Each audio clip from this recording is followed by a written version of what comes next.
Well, going last, and it's very hard for me to be optimistic given my Washington, D.C. location. And I could just bring the whole thing crashing down by just saying, U.S. Congress, but I won't. There are probably 3 or 4 things that I think will drive things forward over the next 5 years in a manner that I think is very consistent with the kind of trajectory we need to have.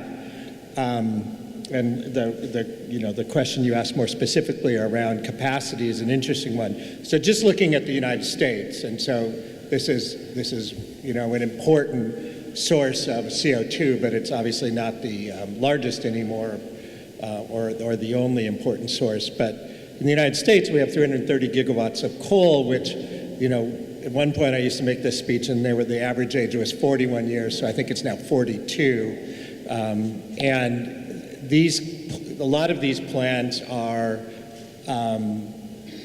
dramatically challenged by gas. There was a point a year ago where Jim Rogers, our CEO, was in the newspaper saying that every single natural gas unit in our North Carolina market was dispatching ahead of every single one of our coal plants, including our newest, most efficient plants, which has never happened.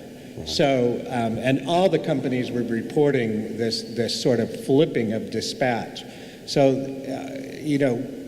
how much longer these 330 gigawatts, roughly 40 to 50% of the U.S. installed capacity is going to stick around is a very interesting question.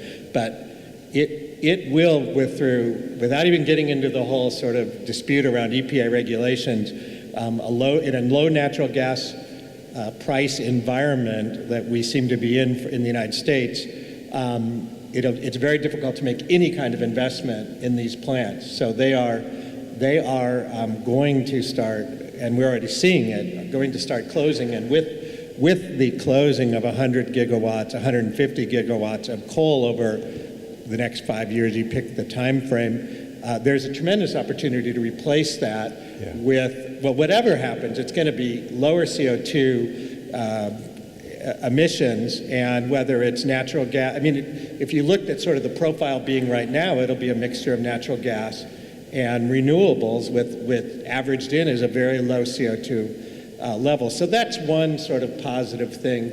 Another positive, and going to sort of the CCS issue, there's increasing consensus that there is an opportunity to use CO2 for enhanced oil recovery.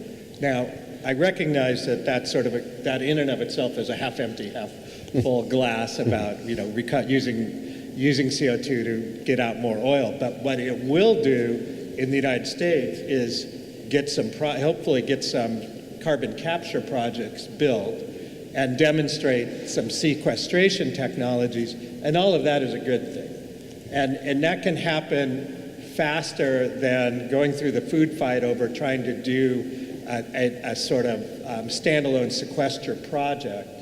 So, I think it's a step forward. These projects are getting closer and closer to being built. One in the United States has got Chinese financing and a Chinese partner, so that's an interesting partnership. So, to the extent that carbon capture on a fossil fuel plant is demonstrated, the CO2 is being sequestered, and we get all the data around how much that costs, what the parasitic load is, and we sort of start demonstrating commercial viability. That's a huge step forward.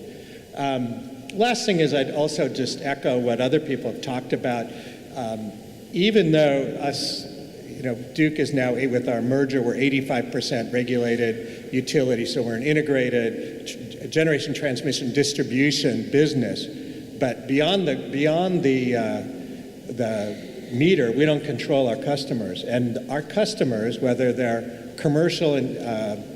residential, commercial, industrial, are being bombarded with all sorts of projects that will allow them to manage energy, allow them to reduce their energy, allow them to distribute to generate their own electricity, and all of that is almost by definition, it's all green, it's all low emission. It's displacing higher emission fossil fuel generation for the most part. And it's sort of a technology wave that, even if the regulated utilities, if the people who, even if the AT&Ts of the world want to stop it, it's not clear we're going to be able to stop it. And just to give you a little example, in California, the incumbent utility has lost 2/3 of their industrial load to self-generation, which is huge, and is business model destroying for a regulated utility.